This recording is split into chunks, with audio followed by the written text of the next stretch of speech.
First up is Sound of Metal, which stars Riz Ahmed as a drummer who goes deaf, and there were a lot of elements of this movie that reminded me of other films, not in a bad way, but anytime there's a drummer movie now, I sort of think of Whiplash, and there's this one scene in the film Babel, which features a deaf character as well, which plays with sound design in a really clever way, and I feel like this was the full-length movie of that, and that's not, again, this is actually a pretty good thing. The sound design in this film was so stressful as a hearing person. As with the majority of the other films up for review this week, this definitely feels like an awards bait film, and honestly, in this case, I'm willing to acknowledge it because I do think Riz Ahmed gives a spectacular performance. I think he's such a good actor. The Night Of, even Star Wars. He clearly has musical talent as well. If you aren't aware, he has a whole musical career as a rapper, so it's not a super stretch for him to play a musician or music-based character. I think the film also does some really clever stuff in terms of when they use subtitles and when they don't, and it sort of switches between when he's hearing and when he's not, and sort of what the language that would be translated to us, and how a hearing person might feel like an outsider in certain conversations and a non-hearing person would feel like an outsider in other conversations, and that sort of perspective change. It's subtle, but it's very clever. I love that the film is unapologetic about sort of deafness and that it's not necessarily considered a disability by a lot of the people in the film.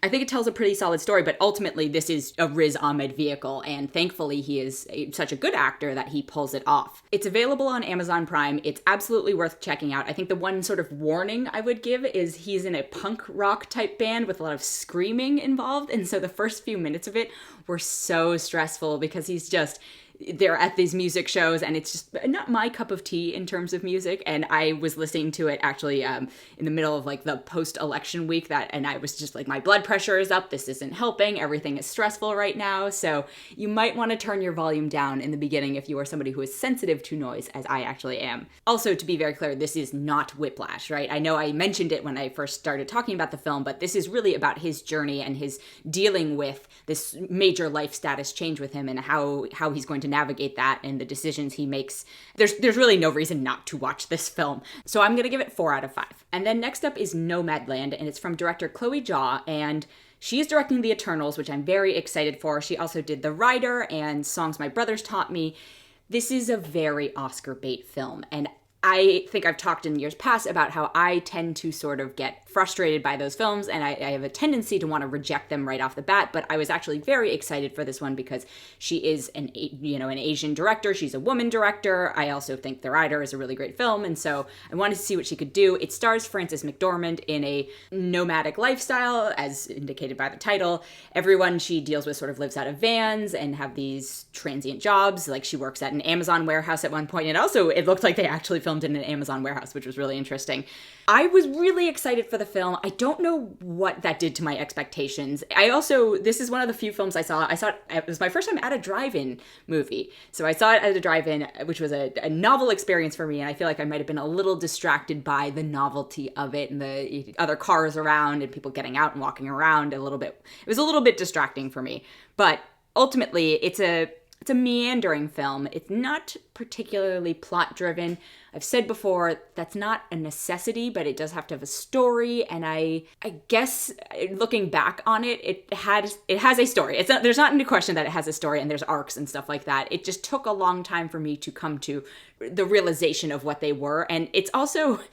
It was weird watching this film in 2020 because it's a film about exploration and not sort of crazy, wild exploration, but she is exploring the United States from this van because she doesn't have constraints. And in this year where if you're being a good citizen and neighbor, etc., you've been living under sort of really aggressive constraints. It's hard to see that freedom within reach, but not, not getting to experience it firsthand. So I don't know how that's going to impact other people's viewing experiences, but for me, it was something that it really made me very sad. And in another year, I might not be like, yes, I want to go get in a van and use a bucket as my bathroom, but this made me consider it.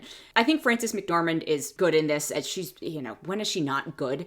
It's a sort of understated performance. I think she's been that in a lot of things recently. I strongly feel she's going to get nominated for an Oscar for this. There's a moment in it that is very, it's something that happens to all people at one time or another involving a bathroom, and I was like, Frances McDormand is going to get nominated for this bathroom moment. That's what's going to end up happening, and good for her, because if anyone can pull it off, it's her.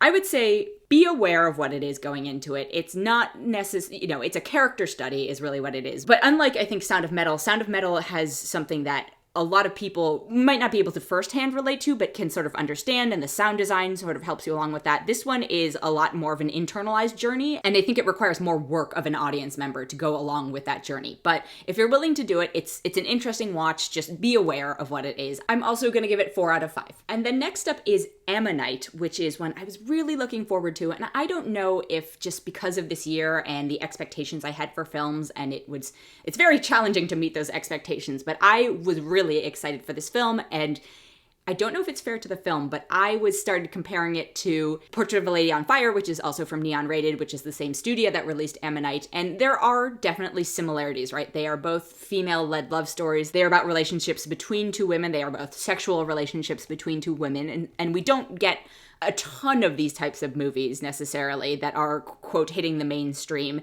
And so there's where the parallels sort of end, and I wanted it to be as good as Portrait of a Lady on Fire, and unfortunately I don't think it was anywhere near as good, and it's possible because I set those expectations on it that I was disappointed, but I also don't think it's just as strong of a story. I don't feel a chemistry between the two leads, and the two leads are played by Kate Winslet and Saoirse Ronan. They're fine, they're both very strong actresses on their own, but I felt zero spark between them, and maybe just because a lot of their relationship was more physical, or maybe that was what it was supposed to be, and that it was intentionally supposed to show us that, maybe this isn't the greatest love story ever told, but because I couldn't tell whether it was a directorial decision or, an actor decision or versus just not having good chemistry together, it became a challenge to watch. This is another film where I actually think the sound design is really strong between this and Sound of Metal. It's going to be a very aural, A-U-R-A-L, week in terms of viewings. I do think versus A Portrait of a Lady on Fire, this might appeal or bring in a slightly broader audience just because you do have these two actresses who are very well known and people might be more willing to give it a chance. But I think if you are looking for a film about this topic or about, female love stories, then I would rather direct you to Portrait of a Lady on Fire. If you've already seen that, don't compare the two because that will only be a disadvantage to you in going into this film. There are parts of it that are messy and confusing, and again, that may have been the point. I'm just unclear on that as the audience member, and so I don't think it's a full success in that sense. Actually, one of my favorite characters in it was Fiona Shaw, who is another sort of person who lives in the seaside town. Basically, the premise is Kate Winslet is I don't know if she's technically, I guess she's a paleontologist technically. I suppose that term was around back then. And she works in a seaside town and she collects fossils, and basically this other fan of fossils drops his wife off with her to essentially babysit her. And then, things happen. But Fiona Shaw is another resident of the town, and I thought she is also spectacular in everything she does. It's actually a little more disappointing because so many strong actors ended up in this film, and yet it didn't quite coalesce into something truly spectacular. So I'm only going to give it 3.5 out of 5. And then much like Ammonite, which, by the way, Ammonite is definitely one that's like a gimme an Oscar. I will not be surprised at all if Kate Winslet and Saoirse Ronan are both nominated for Oscars. I don't think it's because they deserve them for this film, but I think because this year is so light on performances that they're just going to slide in. And that's kind of a bummer in some senses, but also, that's what you get for gambling and releasing yourself as a film this year. It, I guess, pays off. But the next film is Mank, and it's a film about film, which always can be a little bit challenging. It's basically the story of the screenwriter of Citizen Kane, who is Herman Mankiewicz, and the film is, it's by David Fincher, who I actually really like. The script is from Jack Fincher, who is actually David Fincher's father. So his father passed in 2003, so this script has been floating around for quite a while, and I guess it didn't receive traction until David Fincher decided to make it. I think the fact that the script has been around for a while is part of the problem. Not that it's, I understand why it didn't get made when when his father passed, but I think it is still an antiquated script, and I could see that they were clearly trying to update a lot of it to match the parallels of today. There's a lot of stuff about fake news, and yes, it was true to the time in that the studios were making these newsreels to try and impact, political campaigns. Golly gee, how times have changed. Yikes. But ultimately for me, I was like, this is a film for people who love Hollywood and old Hollywood in particular. And there's a certain type of person, I feel like it reminds me of the people who were so enamored on Once Upon a Time in Hollywood from Quentin Tarantino last year. But if you are a broader audience, this is not, I don't think, going to appeal to you. Like, I personally am of, this might be film school blasphemy, but Citizen Kane is not a super compelling film anymore. Maybe it's just because the idea of the billionaire tycoon is no longer novel in that we have so many more of them nowadays, or that fact that we've just become inundated and used to the fact that there are these magnates who are in charge of everything. That's probably a poorer reflection on the society we're in now. But, Citizen Kane, I feel like a lot of the time gets overblown. And so to make a film about the making of Citizen Kane feels a little bit self-important. And then it's told in this sort of non-linear way. And also, from the start, it's very film language in that you actually see on screen, like, the interior, day, whatever, and then it shows you the year, and it's like flashback. So it's a movie made by people who love movies, but they are not necessarily thinking about the wider movie-consuming audience. Not every film is going to be for everyone, but this feels too inside baseball for me. Like, if you don't know who some of the characters are, it does not try to tell you who they are. And I feel very torn in giving this criticism, but there's a line between spoon-feeding your audience too much, and there's a line between trusting them to get who people are. But this film falls in this middle ground of, like, it expects you to know who they are, even though not obsessed with Hollywood audience is not necessarily going to know who these historical figures are at this point. So it's still watchable, I think, if you are not a super Hollywood fan. Like, I don't consider myself a Hollywood scholar. I'm, I think, very aware of a lot of film history, and so I knew who I would say like 70% of the people are, but at the same time, they also just didn't make me care about them. That's the problem. I think the best character actually in it is Amanda Seyfried, and she plays Marion Davies, who was married to William Randolph Hearst.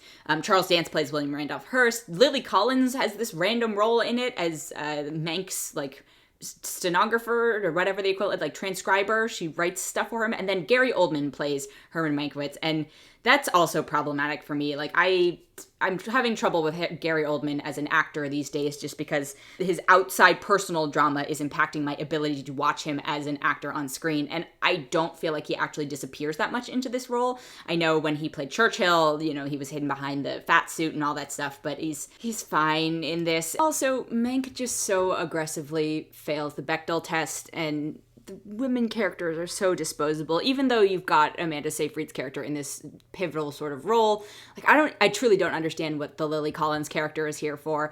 I don't feel like this is a story that needed to be told. There's a whole additional plot line that gets introduced towards the very, very end that's suddenly like, look, he's actually a hero because of these reasons. But at that point, you've made this character who is not particularly relatable and just sort of seems to be like ambling through life. And I'm like, yes, this is a perfect example of male privilege right here. And sure, people can do good things for the world and the society and be selfless and simultaneously act like selfish, buffoonish people. I just don't need to see a movie about it. It's just, it wasn't for me. And that's not to say that every film needs to be for everyone, but I think the sort of audience who this film is intended for is going to very much enjoy it. But if none of what I said sounds appealing to you and you don't think Citizen Kane is the greatest film of all time, or you haven't seen Citizen Kane, this is not going to be a movie for you. So take that under advisement. And also then by the time it gets to the sort of political whatever stuff that it's trying to show as a parallel to today, it's halfway through the movie and it's a long movie. So take this all under advisement before you consider watching it. But I would say Sound of Metal or Nomadland are better choices for this week. But this is available on Netflix starting now, so you have been advised. I personally am only going to give it 3 out of 5. And then the last film for this week is called Godmothered, and it's on Disney+, and like Mank, I am very much not the audience for this, but not in a bad way. It's just clearly aimed at a much younger audience. Basically, the idea is an inexperienced fairy godmother in training decides to prove that people still need fairy godmothers, but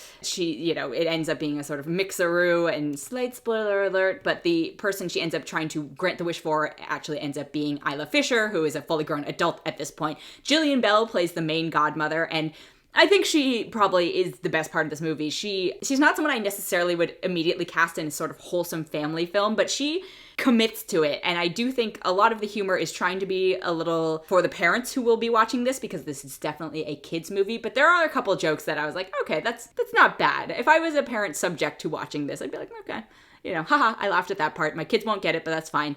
I do think this is basically the streaming equivalent of what they would have done with Enchanted. Like, Enchanted does this sort of make fun of the tropes of magic and godmothers and all that stuff, like, a million times better than this does. But for something that's coming out on streaming, it's on Disney Plus right now, you know, in this absolute content drought. It's family friendly. It's not the worst thing you could be watching with your kids right now. But if you are anybody but a parent with kids, it's a pass. As opposed to something like an Enchanted, which I do think there's like a lot of humor for adults. But it's fine. It is exactly what it sets out to be. And I think if you're a little kid, it will be enjoyable. And if you're a parent who is stuck watching this with your little kids, it's wholesome enough and there's a couple laughs for you in it. But as a childless adult, I would not give this a super high rating. I'm only going to give it 2.8 out of 5 for me, but again, acknowledging I am not the intended audience.